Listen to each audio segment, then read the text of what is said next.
Hey everybody, happy Saturday night. Today is October 4th, 2025. This is the Union Across the Pitch post-game show on AAT Sports Network.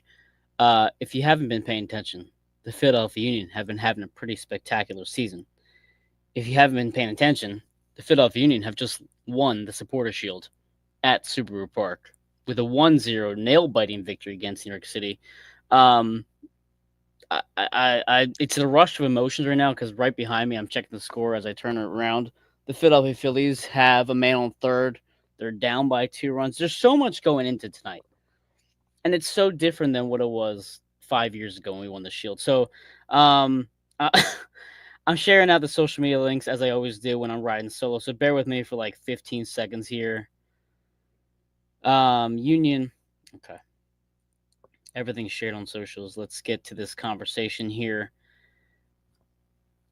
As Valerie says, I can't even function. T-Mac, let's fucking go. I don't know where to begin. I think it's a unique experience as Philadelphia fans when you have multiple teams playing on the same day. It's a unique experience when you have multiple teams really good at the same time.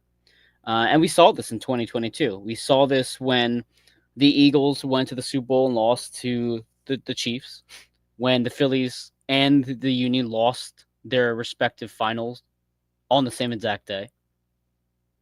And it's something that in the moment it sucks, it hurts, it's painful. You put so much emotion to it, but we're so fortunate to have had those opportunities.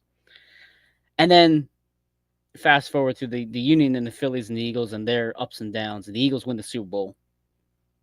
He knew the Phillies were going to be good entering the season. He didn't know exactly how good, but you have a uh a almost like a Groundhog Day type of experience this year with the Union, the Phillies, and the Eagles. Eagles, of course, dominated last season. They win the Super Bowl. The Phillies, one of the best teams in baseball, one of the best home teams in baseball.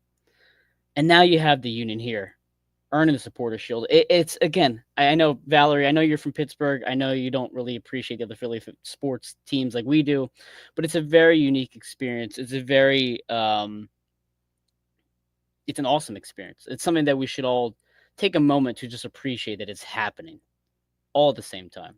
And I think that's where I'm at the biggest loss for words, that we are able to enjoy all these things at once. And right now I see on my iPad Jay Sugarman doing the Union chant.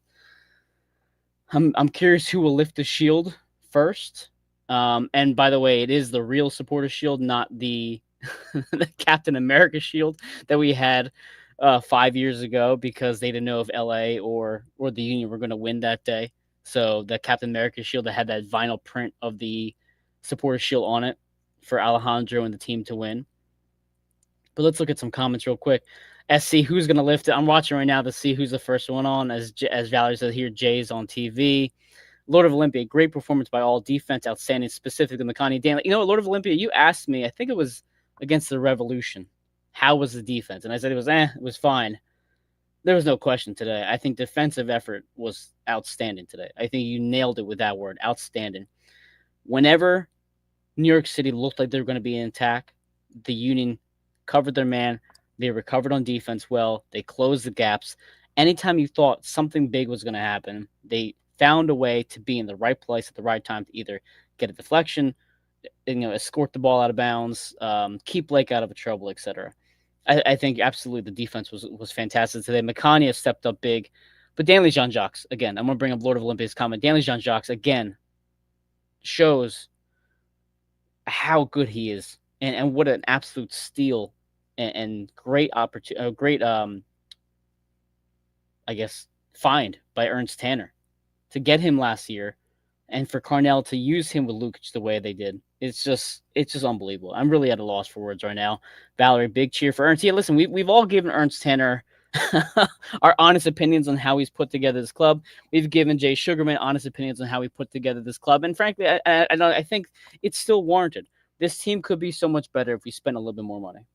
But you have to give credit where credit's due. You absolutely have to. Ernst Tanner has hit on every single person he's brought in these past year and a half. Danley Jean-Jacques, probably your best player overall. You have Lukic, who was just the yin and the yang pairing of him and Danley, have been spectacular. One of the reasons why the Union were so good defensive, one of the reasons why the Union were so good in this match. Look at the goal that we scored today with Micah Ua. Danley creates the press, Lukic recovers, Lukic finds Ua, Ua finishes the job. That's sparked by that pairing, that dynamic and versatile pairing. You look at Makanya, Ernst Tanner gets him, and it really baffles me. Again, I've said this multiple times that Curtin couldn't use Makanya, but kudos to Tanner and Carnell to unlocking Makanya's potential this season. And Bruno Damiani, has he been a golden boot winning striker? No, he has not. But he matches the type of player you need in this lineup. High intensity, doesn't give up. He's not afraid to get hit. He's not afraid of contact in the box. He's going to give 100%. Every player that Ernst Tanner has brought in, and I'm not listening to his thing because it's on mute right now. So if anything is alarming or interesting that he says, please share it in the comments. But he's hit across the board. And yeah, Lord of Olympia, I was just about to get to that. I'm gonna get to that in 1 second. Valerie says that the Ernst Tanner's haters finally silenced. I don't know if they're silenced yet. I think we talked about this in the pregame show. We've talked about this throughout the year and in past years too. The playoffs being the main winning thing for MLS is opposite of how other leagues operate, right? Other leagues, you win the league, you win the season, that's your ultimate championship. For us, it's different. The MLS Cup is how you get a star above the crest in this country, and not the Supporter Shield. But as I said in the preview for this match, in the pregame show for this match, anyone can get hot and win a tournament. Anybody can get hot and find an opponent on a bad day, right? Even like the Vancouver Union match, right? The Vancouver caught us on the worst possible day, and we lost. Even Nashville in the Open Cup caught us off a West Coast trip. Apparently people were sick. Yeah, they take advantage of us in a one-game knockout opportunity. But the Supporter Shield shows extended and sustained success from day one to day, week 34, 35, whatever it is. It's impressive. This Union team has been impressive, and the Supporter Shield is impressive. So yeah, Valerie, for those of you who want to continue hating on Ernst, you were the best team in MLS through 2025, without a doubt. You can make arguments for other squads. Oh, they just dumped Powerade water all over Carnell. I love that. But even, you know what, Valerie, and I want to add to the counterpoint to the Ernst haters. Kudos to him to going out and getting his guy. He went out and got Bradley Carnell, his guy, and brought him in and said, here's what I want to do with this club. We're buying into your system. And the players bought in. So again, it's not just the players that Tanner's brought in. It's the coach too. The pressure was on Curtin to win before with this squad. He didn't get it done. The pressure then switched to Tanner. Oh, I see. I think it's a Doop and Delinquents people have the shield. I think that's who that is. I don't remember his name right now. I believe our buddy Colin knows him. But they're walking up right now. He's got his two kids on either side. It's pretty fucking awesome. I'm not even going to lie. That's awesome that they're doing it with a fan bringing up the shield. So cool. I don't know if anybody has ever held a shield. I've been fortunate enough to take a picture with a shield and hold it. It's pretty heavy. So he's got to walk. He's got to walk a pretty good distance. And as I'm watching this now, but Lord of Olympia, I'm going to get to your point. While the new players helped, he says, fair to say that the veterans may have turned out Jim last year. Message got stale. Yeah, you know what?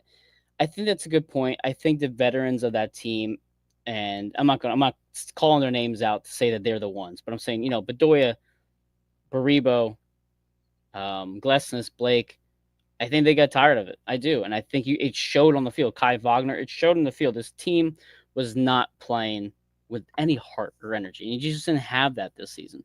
But you mentioned the veterans, and I want to just turn my head to the Phillies game to see what's happening. It's 5-3. Game's over, I think. Yeah. I don't know. I can't see it right now. But we have Andre Blake and Alejandro Bedoya lifting the shield together, which I think is perfect. Right next to Kai Wagner and Jacob Glesnes. The team's going nuts. This is awesome. But you're talking about the veterans of the squad, Lord of Olympia. Let's focus on the veterans for this team. Andre Blake struggled all season with injuries. He struggled for the last seasons with injury. Came up big today when we needed him to.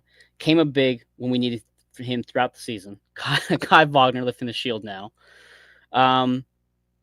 Great job by Andre Blake to get him back to 100% health, or at least close to it, and being able to play. Jacob Glesnes doubted throughout last season and doubted entering this season whether he was going to be the Jacob Glesnes of old. He gets paired with Makanya, comes in and has a fantastic year. You look at Alejandro Bedoya accepting that substitution role, accepting the, playing manager type approach to his union tenure, the end of his union tenure. And he comes in and he does his job, doesn't complain, and he's a great leader in the locker room. And Bradley Carnell has said throughout the season how Ben Bender's lifting the shield. Bradley Carnell has mentioned throughout the season how Ali's the reason why this team bought in. He's the main reason why this team bought in. He's a leader in the locker room, and he's helped him send his message across all the players that we need to buy into this system. And if we buy into the system, great things can happen. I see Quinn Sullivan there with a bum knee, able to lift the shield. And I saw Holden Trent's jersey, too, as well, on the railing, which is just a great gesture. They don't have to do that. And they're doing it, and it shows the culture that you have. But again, the veterans, Michael Ua, another player similar to Alejandro Bedoya. He gets put on the bench for majority of the season. He's basically Bruno Damiani's replacement. Dave Miller's joined us now. And he comes in. Dave, I'm going to bring you on 1 second. Before I shoot to you, Dave, just my final thought here. Michael Ua gets a secondary role this year, and he comes up into this game, gets a start, and scores the game-winning goal, the shield-winning goal. So, Lord of Olympia, yeah, you mentioned the veterans from last year. Maybe the message got stale, but I think as much praise as we want to give Carnell and as much praise as we want to give Tanner, I think you have to give so much praise to the veterans of the squad for accepting their roles, buying into the system, welcoming these newcomers, and continuing the culture that Curtin did have. He did have a strong culture, and they all stepped up in their own ways throughout the season. But Dave Miller has joined us all the way from England. Dave, I'm assuming the Phillies have lost because I couldn't see it behind me. Yeah, we'll discuss that offline. We'll discuss that another time. I'm going to read some comments, and I'm going to shoot to you real quick. SC says it looks like a beefy piece of metal. Yeah, it's not it's not light whatsoever. And Valerie mentions too honoring Holden Trent, which is just a great thing that they did. Quinn was there, Joe's here, and the Dodgers won 5-3. Listen, Dave, I don't know. Did you catch the whole match tonight, Dave? Yeah, I watched probably short of it. I think I missed out the first 10 minutes, but I watched all of it. Apart from that, I watched all of it. There's a lot to discuss. I think so far in these first 13 minutes, I've just been talking about the overall rush of emotions of everything that's going on, kind of watching the Shield, ceremony, etc. Listen, man, we've been covering this team now for 4.5 years. I mean, what's it feel like for you? I mean, it's pretty awesome. I think you see at the end of the games, I see the celebrations, and I think obviously just joining in and you talking about the old guard and the players that, set the table up for this team to do what they did this year. The Ali Bedoyas, Olivier Mbizos, Andre Blake, Glesnes, whatever, those sort of players, again, being able to celebrate history. And I think it does certainly feel like the end of an era for a fair few of these players, especially, probably Bedoya, probably Mbizo. It feels like that it's the end of the road for them. I mean, Mikel Jose put out a post, I think it was yesterday or earlier today. I'm trying to, don't date check me on that, but basically just outline. It was last night actually, outlining basically the contract situations for the union players, and Mikel has not got a contract next season. And he down the stretch especially, he's played quite an important role, and again scored the match win today and scored the goal that secured the support shield. And I think it's a huge credit to the mentality of this team and the work that Bradley Carnell's done. Because I mean, if you look at that one, within the space of 3-4 days, 2 weeks ago now, I think it was, or 2.5 weeks ago now. They go to Vancouver and they get thrashed, and you think, okay, is it just a little blip in the road? And they go to Nashville and they don't show up, they get outplayed and they lose 3-1. In the back of your head, I think, in the back of people's heads are probably thinking, oh, no, we aren't. Well, we haven't fallen off now. We're not mentally, the team isn't going off the rails now. And they bounce back, they get they regain the goal difference up by smashing DC United, Yeah, and then great. they go and win today. And back-to-back clean sheets is a massive confidence booster going into the playoffs. And I mean, depending on how healthy the team is and how many sort of like small injuries and knocks you have in the team, you essentially, I mean, you get 2 bye weeks. I think you essentially get two bye. Well, no, first you'd have to play in the The round of three, I'm pretty sure they do. yeah. Because So I you mean, have like the play-in round, which is yeah, the eighth that's and the ninth, badge. and Yeah, then it's the round of three. that's Yeah, the badge or something. So again, essentially you get. I mean, next week you can play players that need minutes or whatever, and you can rest players. Essentially, you get another bye week next week now, and you've got support shield all locked up. So I mean, yeah. again, it's all worked out nicely, and you've got a good chance to make sure everyone goes into the best of 3 series fully healthy. And yeah, and the best of three series is just ridiculous. I feel like it punishes teams who have earned Oh yeah, the home field it's advantage because the away team wants to get a home game it's too. yeah, it's a money grab and trying to look like the Of NBA course, and baseball like, but of course. And soccer doesn't work that way, frankly. no, Lord of Olympia says with Champions League and Leagues Cup next year, more depth will be critical. Probably an additional 6 matches minimum next year. Yeah, assuming the Union advance in either tournaments, you're thinking 6 to maybe 12 matches total that they're going to play next year. Absolutely, you're going to have you're going to need a lot of depth, and right now we're seeing some of it stepping up, and some of these young players stepping up. But you're going to need players that aren't Union two strikers or unproven Union two players. But then that's a conversation for another day. But yeah, I think Tanner's had this test this season. He's obviously passed this test so far this season, but next year's a big one. And as yeah, Sean Hughes joins us today, the ownership will have to open the pocketbook, and that's absolutely right. But Dave, let's get into the match. 3 things that Danny Higginbotham mentioned tonight that's just eye-opening numbers. So first of all, the Philadelphia Union are undefeated in their last 17 home matches, which is fantastic considering what we saw last yeah, year. Crazy. Another stat that Danny mentioned: the Union have scored first in 8 of their last 11 games, and they've only conceded 33 goals on the season, which again is a yeah, great number. So entering this match, the Union are great at home. And the lineup comes out. We see Indy Vasiliev. We see Micah Ua. And the big one I want to ask you about is Micah Ua. Were you surprised to see him starting tonight over Ty Bariba? no, I mean not really. I think again, I think that Cal's been reliable and called upon this year, and I mean, again, I guess sometimes when the lineup isn't working, and I guess you just go with what works. I think I mean Uar's been again dependable all year. He scored last weekend as well in Yep. DC, so I mean, roll with a hot hand, I guess. Especially, and obviously the big down was obviously using Quinn and everything, but I mean, yeah, I mean, yeah, I wasn't shocked. I wasn't shocked to see Mikhail start. Maybe a bit shocked to see Bariba not start, but I mean, yeah. And But honestly, I think it's great that not only is Carnell um, rewarding Michael for his opportunities in DC, but I think I've said a couple times this season, Michael Ua has been a consistent player throughout the entire season. He's made plays from week one to now. I hmm, mean, yeah, I know Baribo's been scoring goals, and he went on a bit of a cold streak. I know obviously Bruno Damiani's had a hard season, had some matches where he's definitely missed some goals, and only recently has he gotten hot. But I feel like Michael Ua has been a consistent player throughout the season, so I was really happy to see him start. I mentioned that in our pregame show as well.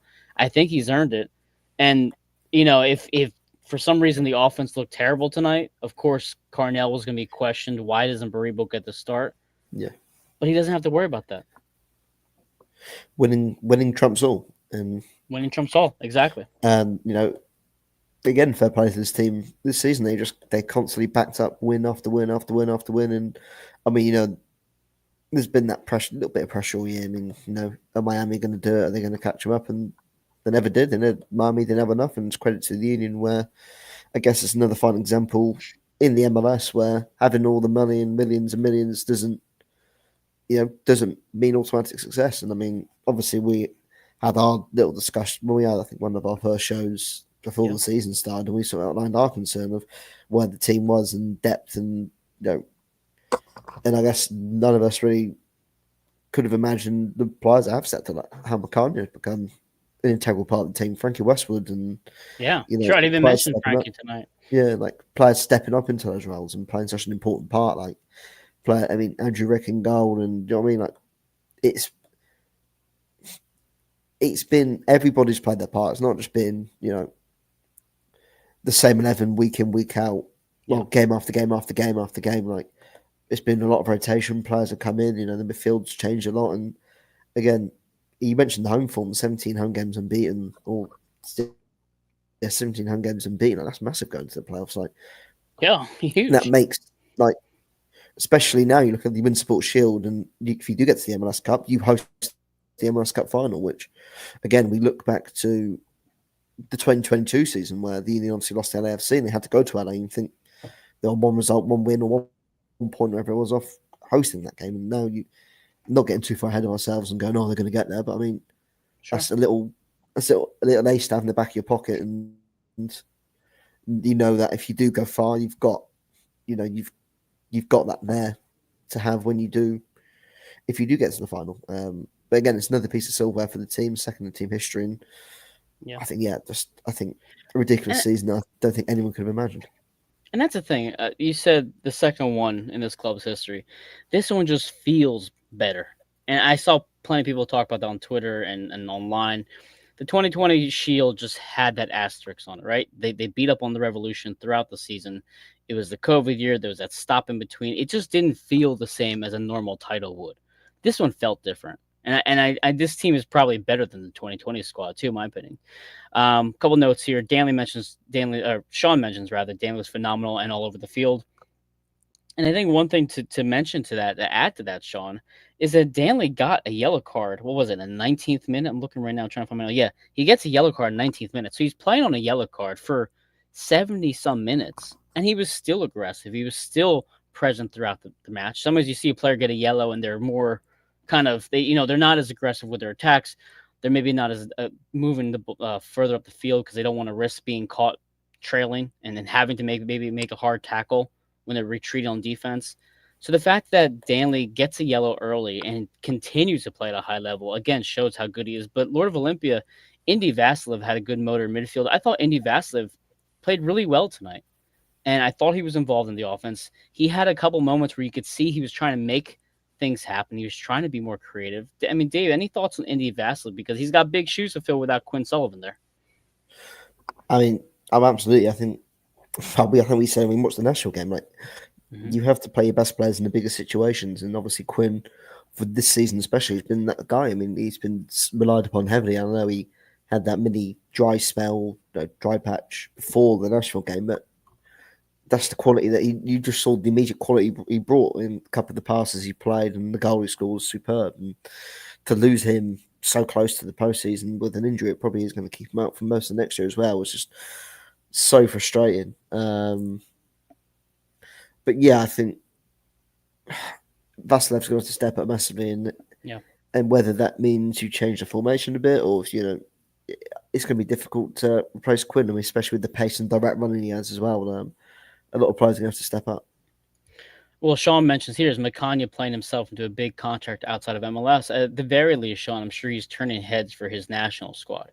And we talked about that throughout the season. I mean, he's such a young player, and with how good he's played immediately, being put in there without getting any experience last year, I would be shocked if he doesn't get a call one of these years. So definitely, I mean, he's someone who we're gonna have to watch from even overseas. Somebody picks him up. Going though to the first half again, NYC had most of the possession, but it felt like Union were more in control of the match as a whole.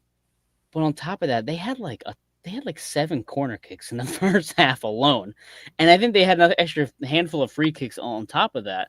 But the Union were getting so many chances, and they just could not seem to find the back of the net. I mean, where were you at in terms of nervousness? Because for me, I'm thinking, if you had to pick away for the Union to score, it's going to be off set pieces. They've been so good on them, but they just could not capitalize on that, and it worried me that New York would take advantage. It was a weird one. I mean, they just sort of said the set pieces. They were getting plenty of set pieces in good areas. They just credit to New York, I guess. What's it called? Like they defended NYCFC, they defended the set pieces really well, Yeah, they did. and again, it was going to have to come from open play. And I guess you had that talent on the pitch, Oloski and Dalney and Lukic and the front two. You had that talent on the pitch where you knew that if you had a chance, you're going to have to take. You're going to get chances. It's just a matter of like when. I mean, apart from I think the one save Blake made in the first half, I don't think NYCFC actually did anything, to be honest. So I mean, they weren't. It No. wasn't as if I mean, again, they had like plenty of possession in NYCFC, but they didn't threaten Union either. So it wasn't Right. one of those games you're watching. You're thinking, oh, we need to get a goal here because we could be in trouble. Like, do you know what I mean? They could kick on. They just never look like kicking on. They sort of never really got out first gear. NYCFC, whereas the Union, Yeah. again, I guess they didn't really have to get into third, fourth gear either. Sort of kicked on a bit around the goal. That's about the 70th minute, and then once you saw the substitutions, it sort of became clear it was about closing the game out. Bueno came on for, I believe it was Damiani, I think. For which Yeah, one? Bueno came on for Damiani in the Yep. 73rd minute. Yep. That's when it sort of became clear the intention was we're going to take what we've got. And then, the later substitutions, Bedoya and Bizo was sort of clear as well. Those are sentimental changes of possibly is their last ever time playing at Subaru Park, maybe. I mean, I'm sure Ali will get minutes in the postseason, but it very well could be their last league games at Subaru Park. So I mean, Yeah. let these guys who have played such an important role in the last few years of probably the most successful period of the union's history, undoubtedly the most successful period of the union's history, have their moment have their final hurrah moment, get to play their part in the history. I think, I just think the union, it was never it. It was just one of those. Had a really big end of season feel to the game as well. I don't know, but you thought I thought the same. I thought NYCFC did. I mean, they were probing, but they didn't. They didn't look like they were in a rush. I guess to be fair, they're secured in the playoffs where they are anyway. They're not going to get caught. They're not going to drop out into the what's it called, the play-in. So they've got nothing to play for either. I guess results have probably been fed through to them. So I mean, they didn't really probe it. Just had that end. Both teams were happy with what there was, and obviously the offside goal at the end, which was a bit tired. I thought it was. I mean, they did on the replay. They ended up doing the freeze frame after the pass was played. I was like, a bit tighter, but luckily. I thought Glessons brought him on, put him offside, but it was close. In real time, it looked pretty damn tight. But I think Valerie mentions a good point here. Matt Freese also played phenomenal, especially in that first half. You see that big save when Ua gets that diving shot and Matt Freese stepped up. Indy Vasilov tested him with a great left-footed strike from outside the box. Milan Alofsky tested him from outside the box. Matt Freese was great tonight, and he really was. And kudos to him because he gets kicked in the head last week by Choupo-Moting when they played the Rebels. He comes tonight, looks really, really good. But to your point, Dave, in the first 3 minutes, you had the moment where Alonso Martinez brings Blake out of net, and he somehow misses the wide open goal. And that was the first 3 minutes. But besides that, it wasn't anything that Blake could not handle. It wasn't anything the defense couldn't handle. And as he says, his save on Indy's shot was much tougher than he made it look. Yeah, I agree with that as well. But no, I think Andre Blake did enough, or the defense, I'm sorry, did enough in that first half to kind of keep Andre Blake out of trouble. But that first 3 minutes when you almost had Martinez scoring, I was like, oh, crap, is this how they're going to start the match? But they settled down. And then going to the goal, Danny Higginbottom mentioned shortly after the goal at some point how Parnell said that Michael Ua is a gem of a human being and basically mentioned the DP player without an ego. But Ua's goal today, I think that the best part of that moment wasn't the goal itself, but hearing the Michael Ua chants afterwards in the stands was awesome. He's been he's been a player that has been so up and down in terms of how the Union fans have viewed him. But for me, I think he's a third leading goal scorer in Union history, and now he's the reason why you've lifted the Supporter Shield in 2025. I mean, what are your thoughts on how Ua's legacy will be remembered after tonight's game? I mean, it's definitely forever going to be held in high esteem, isn't he? I mean, as you sort of alluded to, he's played such a key role in getting them to the MLS Cup final that year with him and Carranza up front, and playing parts in the the CCL and he was that first sort of statement DP signing. I feel where Yep. it was that obviously they won the Supporter Shield, and as you alluded to, um, that bit of an asterisk behind it because of this COVID situation, playing all the games behind closed doors for the most part and Hmm. everything. Actually having the trophy in the stadium as well. They didn't have the trophy at Subaru Bar, did they? Because they had it. No, I don't know what other game they had it. I don't know what the other game was, but they had it. LAFC. They thought LAFC. I thought LAFC were going to win the title instead, so they took it to Subaru. I think didn't Union. That was bizarre. The whole bizarre situation. I think Union literally had the advantage to. Well, like expected to win it, but they still took it to LA because they thought it would be the biggest show ever.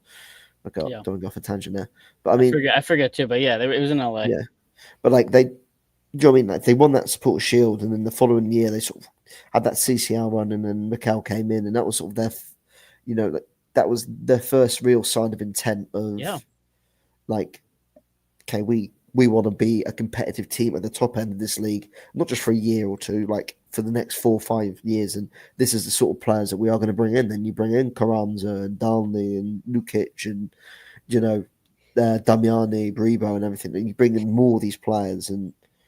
Um, Do you know what I mean? If you'd have asked us 3.5 years ago, you lose Jose Martinez, that everyone's world probably falls down. Everyone's going, we can't lose Jose Martinez, but this team has looked better without Jose Martinez in this year than the midfield Well, two has looked so much more complete without Jose in than it has in previous years. No disrespect to Jose Martinez, but it's a much more seasoned and professional midfield two. Dave, I'm gonna get to Jose Martinez because I think you and I have talked about something throughout the years of our time covering the Union, and I think it was on full display tonight with how Carnell approached it. So that's just my teaser for you Yeah, because that's fine. yeah, because But it's a good point. Go ahead. yeah, but obviously Uar's legacy is written in the stones. I mean, Yeah. again, I think he got a lot of unfair criticism during his time in the Union. I guess, yeah, the money was in pain. He perhaps should have scored more goals, but sometimes you get strikers that do so much more off the ball that doesn't get the credit that they deserve as opposed to, Right. just scoring the goals. And I guess when you had Carranza, he was the guy who had all the glory. He got the goals, he got the assists. Whereas who did a lot of the dirty work, he did a lot of the tracking back and, pressing from the front and, trying to be a nuisance. And again, if I'm Ernst Tanner, I'm looking at probably keeping him because I think as Danny Higginbottom said, I mean, those Yeah. sort of players that okay, he's on DP money, whatever, but those sort of players have that quality and you know that you can call upon them at any time and they will give you 110% no matter what their role is.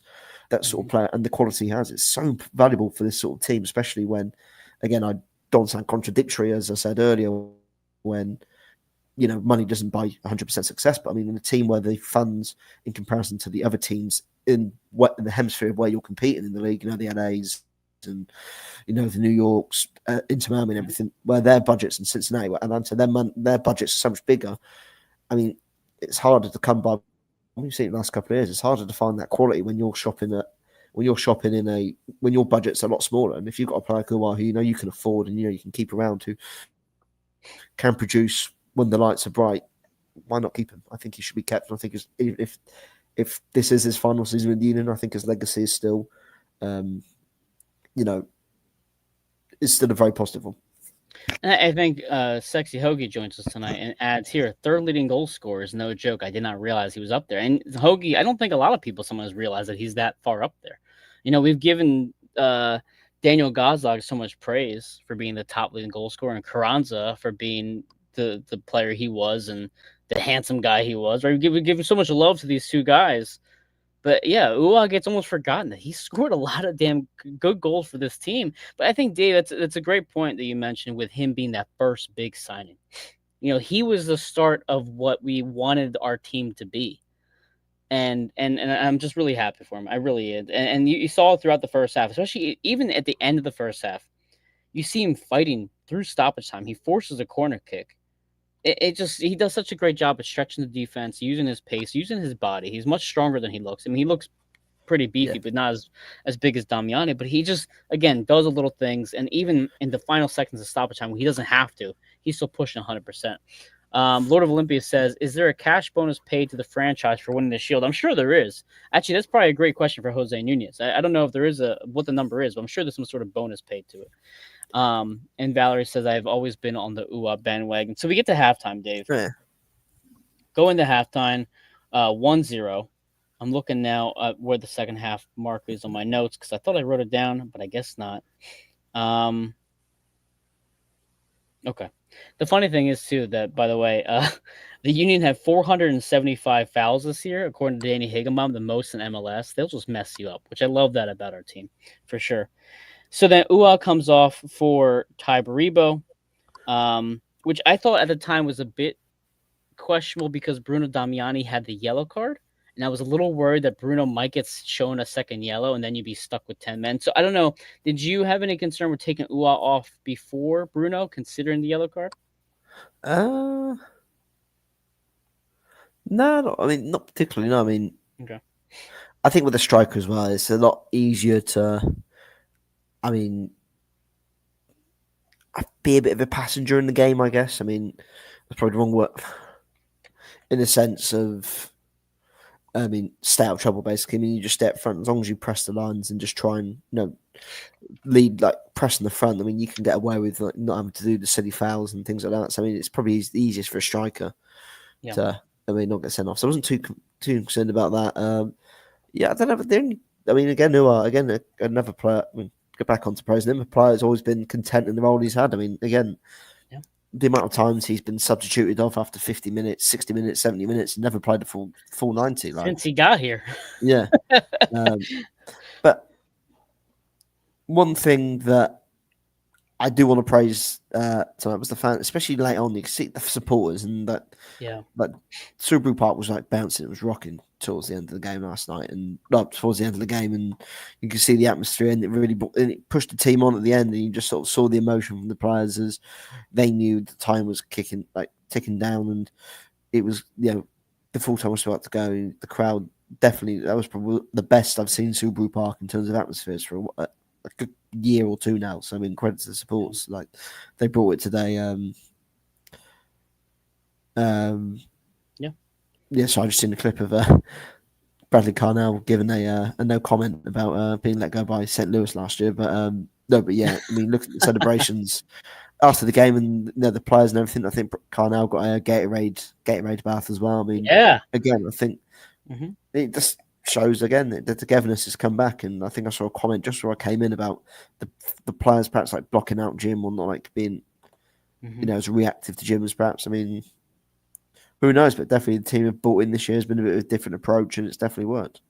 Well, okay. So you're segueing me into what I want to talk to you about with Jose Martinez and Danley Jean Jacques. So in the pre-match press conference, Carnell mentions that Danley has the ability to play as an attacking mid. For Haiti, he does play further up in the formation, and he obviously is a great box-to-box midfielder. As I've said, probably the last few weeks, if not longer than this, Danley's probably your best player overall. Defensive, offensive combined, probably your best player. Now, let's go back in the time machine, Dave, you and I, to the whole conversation we've had with Jose Martinez, how we never saw Jose play on the right side of the diamond. He was always stuck in the defensive mid. And you had mentioned he's got the pace, he's got the ability. Why can't we see Jose playing further up? Why can't we give him that chance? And I always felt like we were just missing that with Jim Curtin. But then tonight, Bueno comes in for Bruno Damiani. So then you shift Bueno and Lukic together as the defensive mids, and you see Danley more in the attacking mid role, and it's the creativity and the adjustment that we're seeing from Carnell that I think has gotten us to this point. You see how they close out this match. You bring in Bedoya, you shift, you bring in Olivier, you make it a 5 defensive back line. It just, you see how Carnell constantly wants to use his players and use them to the best possible ability, not just shoving them into a position and leaving them there. I mean, what are your thoughts on how Carnell has used Danley lately? Because this has been recent that he's putting Danley further up in the attack. But I think it just shows the versatility as well, that he's willing to change things if they're not working. And that was my biggest criticism of Jim, especially not just start of play, but the fact it was always the same thing. It was always a diamond 4-4-2. It was always just so structured. There was no flexibility to it. It was always for subs. It was never, you're 2-0 down, you're chasing the game, or 2-1 down with 5 minutes to go. It was never, we'll take a midfielder off and we'll bring on the striker. It was always changes, and right. They felt planned. One sub would be in the 60th minute. you'd bring off one striker in the 60th minute, you might bring off another striker in the 75th minute, and then you're Yep. chasing the goal, and you fall behind, and you've got Chris Donovan and Corey, no, sorry, Corey Burke, but you've got Chris Donovan and Corey Burke up front with your only other attacking option being Jeremy Raffanello on the bench, and you're thinking, if you just keep one that, do you know what I mean? It just felt like the substitutions were planned as if the game was going a certain way, and if it doesn't, he never diverged away from that. And even if the team was winning the game, like it would never be a striker off for another midfielder or striker off or midfielder off a defender. It was always like for like, and you sort of alluded to there, like being willing to then change the midfield and load the midfield up and go with the three in midfield. Obviously, Downey goes a bit further up, but still, he's going to drop in and when defending, and then go into a back five. But just sort of throughout the season, like different ways that they played the four, the four in the midfield would rotate around. Just sometimes like Downey might play out wide, and you'd have Bueno and Lukic in the middle. Like, do you know what I mean? It was just, even though they've probably stayed the same within starting games, they've stayed with the same starting lineup and formation throughout the season. There's been different changes and been different ways that they've tweaked how certain players' roles or in-game substitutions, in-game changes have been a bit more proactive as opposed to, either being reactive or just being like for like and looking planned, which has been a massive welcome this year. Well, I think also, I mean, we've both played soccer. We've both played sports. I think when you're stuck in the same position, especially in soccer, when you're stuck in the same position over and over and over, it can get stale sometimes, especially if you're not winning, you just want to do something different. Or maybe you think you can do different things. We've seen it throughout the season, and you alluded to it here. You talk about versatility. Lukic playing right back, playing defensive mid. Indy Vassil's played defensive mid and attacking mid. Jeremy Raffanello has played attacking mid and defensive mid. Alejandro Bedoya has played right back, defensive mid, and attacking mid. Like, you can go down the list of players. Nathan Harrell has played the 10 for crying out loud. He's played the center back. He's played left back. Yeah. He is. Carnell has done what Curtin failed to do. He has gotten his players and just gotten the absolute best out of them, not just from an effort standpoint, but from their entire skill set. And if it's just remarkable to see what he's done. And I'm going to get to the remaining substitutions. And again, moving on to that, Nichelle says here, yeah, go ahead.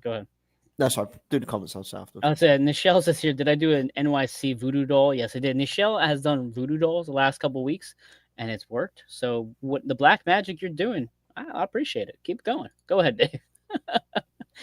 No, I just think it's a credit as well. But that was, again, Cardinals done a lot of trial by fire this year as well, in terms of he's not been afraid to throw players into the mix and give them the chance to prove themselves in difficult situations. When we saw it last year, we've seen it in recent years with Jim. Like, the team would have 4 games in 10 days, or whatever, or 4 games in 11 days, and it would be the same starting 11 all 4 games. And you see how tired they are, and then the changes, because he'd fill his bench with players like Raffanello, and we've seen with other players that we brought in. Well, I mean, look at McCann, yeah. Mm-hmm. Yeah. Like McCann and players like that, who he's brought them in, and we've gone into games where there's been 2 changes and you're losing the game. And it's sort of like, where are the changes?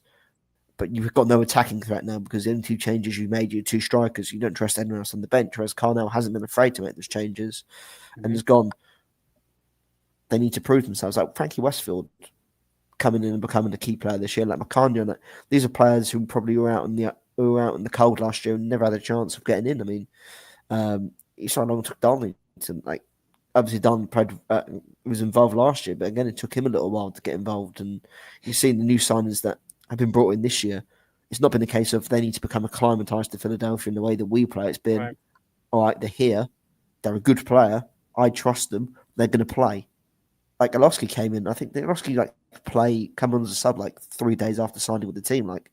He played right away. It's been a case of, if they're good enough, if they're good enough, they're going to play.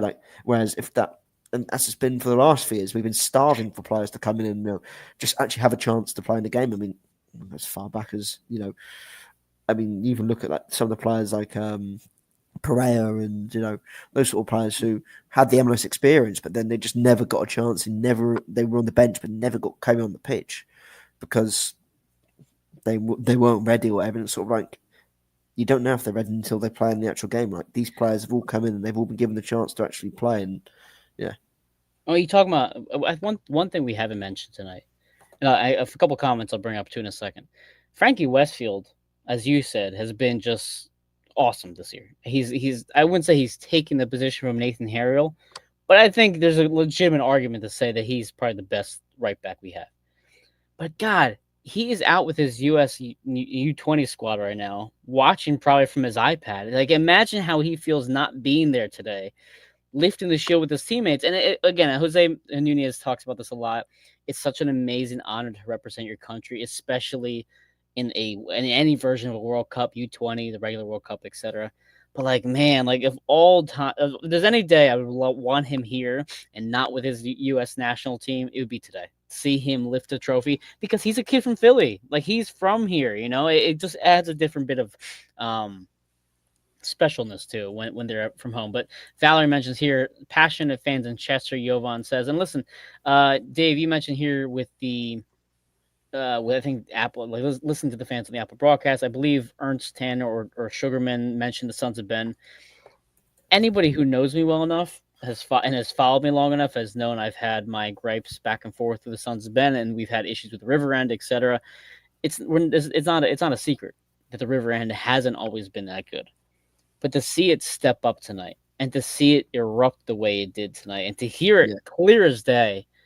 I mean, winning fixes everything, but just to see that they had the passion there was awesome. And listen, and not to bring up the Phillies again, but the Phillies are in the playoffs. One of the major teams in the city are in the playoffs, and you still had a sold out crowd at Super Park. And that's why I got annoyed yesterday or 2 days ago when that Inquirer piece came out. And the Inquirer piece said, "Oh, the Eagles are playing, and the Phillies are playing, and the Flyers are playing," but there was no fucking mention of the Union. And I got pissed off by it because, like, why? 19,000 people are going to be there on Saturday supporting this team. Why the hell are you not advertising it, especially from the Inquirer? Lord of Olympia says, spot on, Mike, about player flexibility. Gazdag couldn't do that last year. And Lord of Olympia, I'm going to go back to your point from earlier. You mentioned Tanner. It was you or Valerie, I think, mentioned Tanner.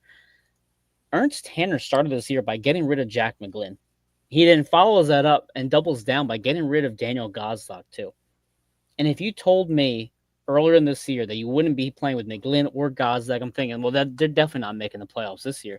So again, going back to Tanner's moves, he also got rid of players that he didn't feel fit the system. And it's remarkable. Eric says here, just leaving the stadium now, woo. Eric, I'd love to hear your thoughts on how the stadium was from your perspective. I believe you're in 140 still, so if you can, share a comment and let me know how it was. And then Valerie says, great point here about Frankie, about how Frankie feels right now. I'm sure he'll post on Instagram or something. But Dave, the final subs, Milan Olaski gets taken out for Olivier Mbaizo. Alejandro gets brought on for Indy Vassliv. And then you have basically Baribo is alone up top. Danley and Bedoya were kind of in that attacking midish role. Lukic and Bueno, and then you had, again, the five defensive backs and that back line. But you close this game out with about 10 minutes to go with this particular lineup. And I think goes back to your point, Dave. You bring in these veterans to close this out, but you bring in these players who have been present throughout this long stretch of Union history. And to see them on the field, Olivier and Bizo included, man, it's pretty special to see them finish out a game like this. Yeah, you saw how much it meant. Especially, Bizo hasn't had the easiest ride for the last few years. Didn't play much last year, sort of been he's seen game time really hard to come by. And even then, you see how much this team still means to him.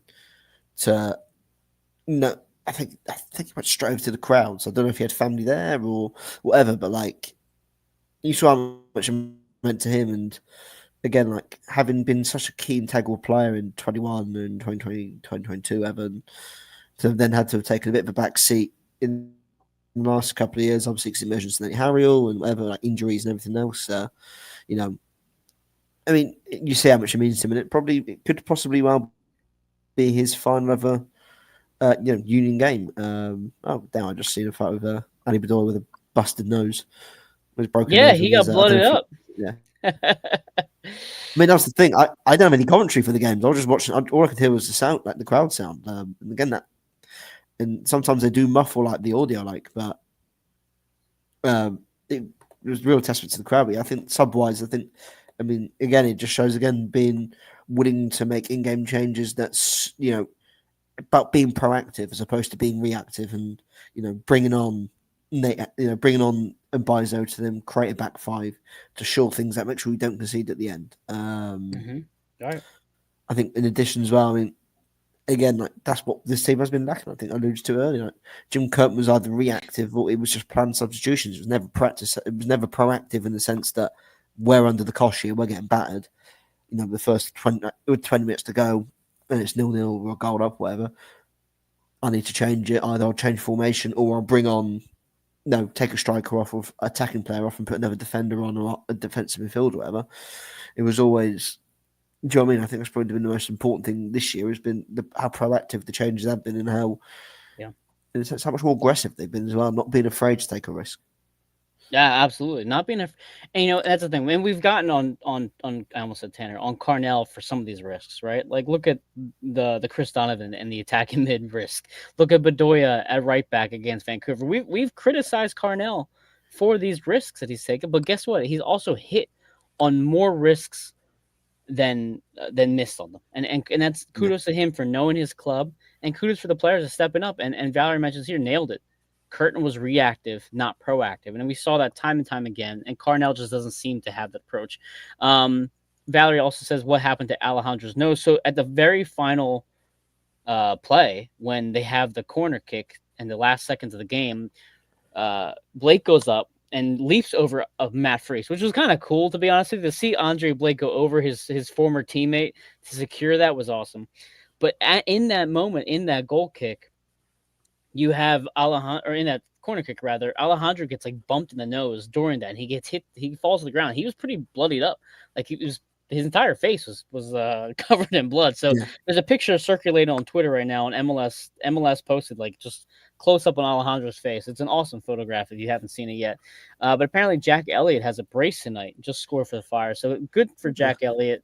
Doing well. Always happy to hear that he's doing well, and that him and his family are doing well too. But sorry, I forgot to bring up Eric's comment.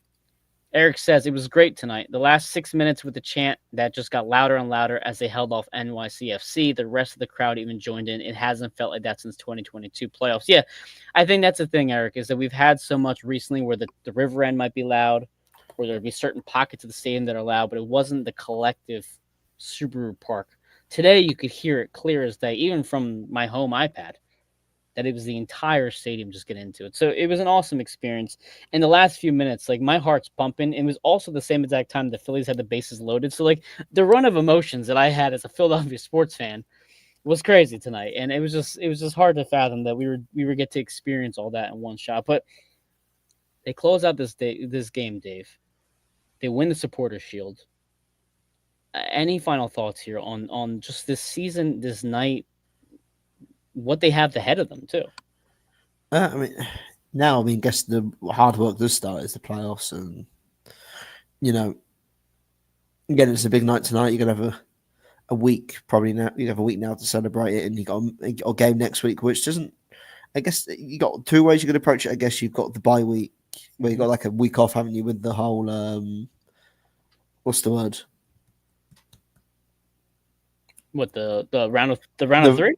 The round three with the playing thing. Oh, the playing round. Yeah. You got that you got that little period off as well. You can wait. Like, you got time now to get rested up, and whether Brett Carnell looks at it and goes, okay, I want to go full stroke, keep the players in playing motion, or does he, rest the more important players, and then you do roll out in the Bizo and Rick, and make sure that Blake's healthy for the playoffs, make sure Glesnes and Kai Wagner, and you give players who perhaps haven't players like Ben Bender who've just come back from injury, give those players sort of minutes.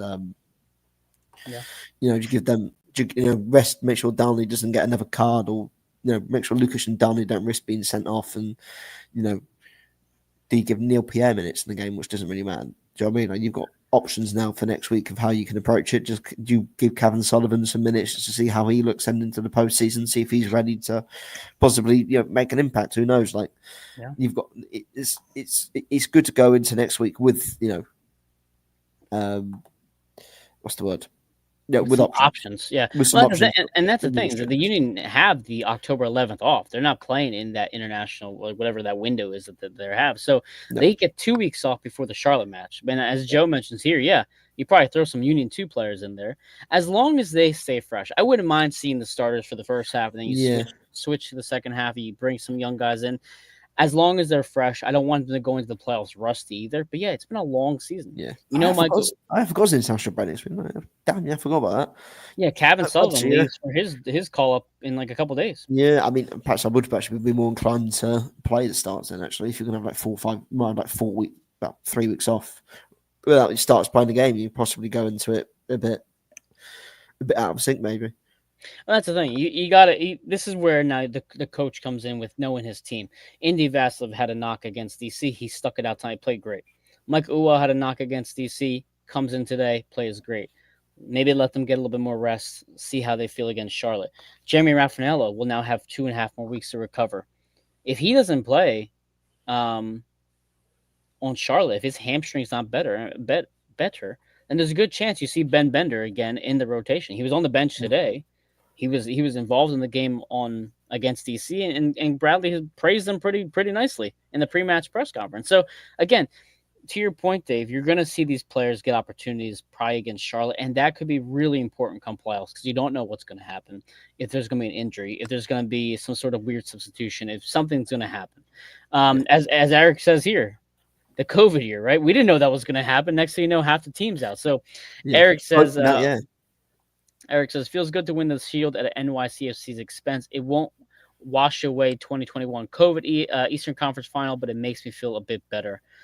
And Union Valerie says, "Yep, it's not a goal by a former Union player." Yeah. So again, Supporters Shield win tonight. I can't wait to go through Twitter and social media and see everything. I appreciate everybody who joined us today. We get a week off now, 2 weeks off before the Charlotte match. We'll probably go post-game show after the Charlotte match as well. I don't think I'm doing anything that night, so I'm pretty sure we'll go post-game show after that. And then we go through the playoffs with the round of threes, and we close out the year, Dave. It's been a hell of a 8 months so far.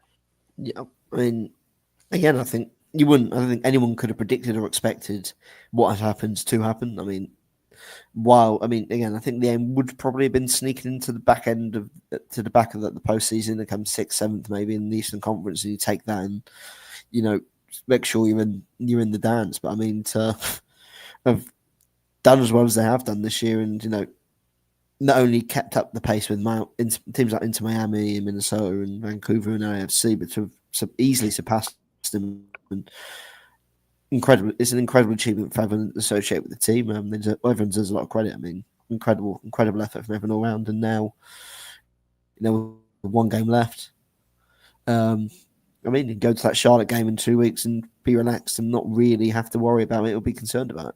You go relax and you make a push for MLS Cup, and I think this team can win it. I do think this team has the depth and the skill to win MLS Cup, and now we just got to go out and do it and get that star above our crust. But thanks everybody for joining us tonight. Thanks everybody for following us in the pre-match show as well. We don't typically do that, but I thought it was fitting for tonight considering what was at stake. Lord of Olympia says, thanks as always, Mike and Dave. Quite the ride this year. Yeah, Lord of Olympia, I appreciate you joining us so many times as you have throughout the season. We'll continue with our coverage, come back again next year as well. But we still have a long way to go. Playoffs are not short by any stretch of the imagination. We have still a long way to go, and hopefully we'll be at the very end with a second trophy this year. Valerie says she'll be in Australia during the playoffs, but get me a ticket for the MLS Cup when we do it. I love that. SC, we got to get 69 points. But as Eric says here, the playoffs run through Philly. Absolutely. So this is Across the Pitch postgame show on AAT Sports Network. That's Dave GFC Miller. I'm Mike Barrera, mbarrera1323. Philadelphia Union, Supporters Shield champions. Go Philly, go Union, go Birds. Doop, go Birds. Doop.